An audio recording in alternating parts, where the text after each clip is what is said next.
Welcome to St John's for the weekly update, the last of the weekly updates for this year as we move towards Christmas. Today I'm in the north aisle of the cathedral, and the north aisle has the series of cushions made by David Binns that capture the story of the Nativity.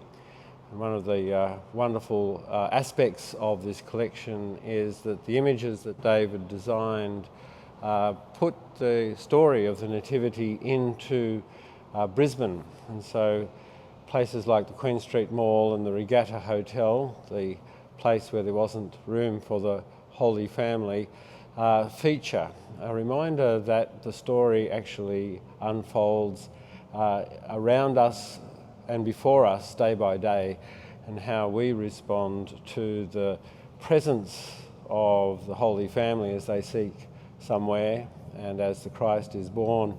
The challenge for us is how do we respond to that reality, that the incarnation is not just a one-off at Christmas and a one-off some 2,000 years ago, but actually takes place amongst us all the time, and that we have the opportunity to respond to the presence of Christ in our everyday life. So when you next find yourself in the cathedral, do have a look at this wonderful series of cushions that invites us to understand the ongoing presence of Christ in the world. As well as our full suite of Christmas services on Christmas Eve and Christmas Day. You'll find details of those on the What's On page of the Cathedral website. As we approach the wonderful Feast of Christmas, we have a number of other offerings as well. On Saturday night, the Chamber Choir will be offering a Christmas concert on Sunday night at 7. Please note the time is 7, not 6 o'clock. On Sunday night at 7, we have 9 lessons and carols. And then on Monday, the boy and girl choristers join together to offer a wonderful concert called Chorus Angelorum, a chorus of angels. That's a free concert, so take the opportunity to enjoy our choristers singing music for the season. As I mentioned before, the Christmas story unfolds before us and with us in our everyday life. And one of the powerful aspects of the Christmas story is that it speaks to all of our living. One of the sort of deceptions of the Christmas season, particularly the way it gets pushed towards us by some of the commercial aspects of it, is that it's all about joy and happiness, whereas many of us at Christmas time don't feel those things bubbling up within us.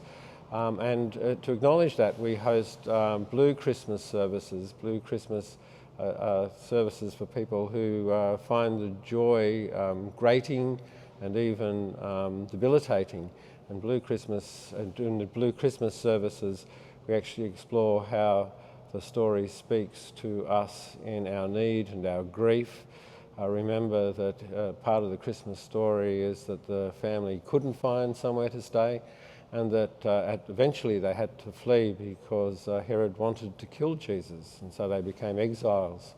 So the story speaks to us in our feelings of desolation and separation as well. So the Holy Hermits are offering an online version of Blue Christmas on Friday, and then here in the cathedral we'll have a Blue Christmas service on Tuesday.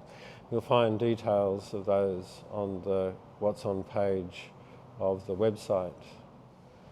Of course, in order to be ready for Christmas, we have to get many things ready, and so on Saturday morning there's the opportunity to come to the cathedral to join in morning prayer and then act as a sacristan, one of the people who help prepare the vessels and the rest of the trappings of worship for Christmas. So if you'd like to explore that as a ministry or just get some fellowship by joining with others, please do come along on Saturday morning. As we move towards Christmas, there will be another podcast release. It'll be the podcast that we recorded on Friday night as we explored the idea of original goodness rather than original sin. So do keep an eye out on the Cathedral's podcast page for the release of that podcast as we move towards Christmas. Many of our cathedral groups and activities will take a break over the Christmas New Year season, and some well into January. But one of the ministries that will continue is Cows, Coffee on Wednesdays. It's an important ministry here at the Cathedral, so be aware that on Wednesdays throughout the season, including the week between Christmas and New Year, Cows will be gathering here in the Cathedral. So if you'd like some company, the opportunity to share a coffee and a chat, please find yourself here on Wednesdays. And as we look towards the new year, there are a couple of dates for your diary. One is the Visioning Day on Saturday, the 11th of February, and then the other date is the Cathedral Annual Retreat, which this year is going to happen in late February. You'll find details on the Cathedral What's On page, and there is the opportunity now to express interest, particularly in coming along to the retreat, which will be led by the Principal of St Francis College, the Reverend Dr. Ruth Matheson. So given that this is the last update for the year, happy birthday to those who have birthdays in the rest of December. So we say happy birthday to Greg Meyer, to Eugene Marat, to Coralie Kettles, to David Arrowsmith, Mary Dorman and Robin Ray. Hope you all have fantastic celebration and that people are wise enough to give you 2 gifts around Christmas time.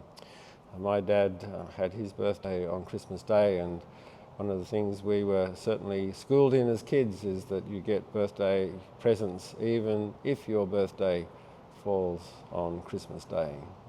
And given that this is the last update for the year, I'll take the opportunity to thank you for your contribution to the life of the Cathedral, to wish you a very Merry Christmas with the hope that together we may enter into the new year with a sense of renewed vigour, hope and joy, looking for opportunities to be a transformed and transforming community in this place.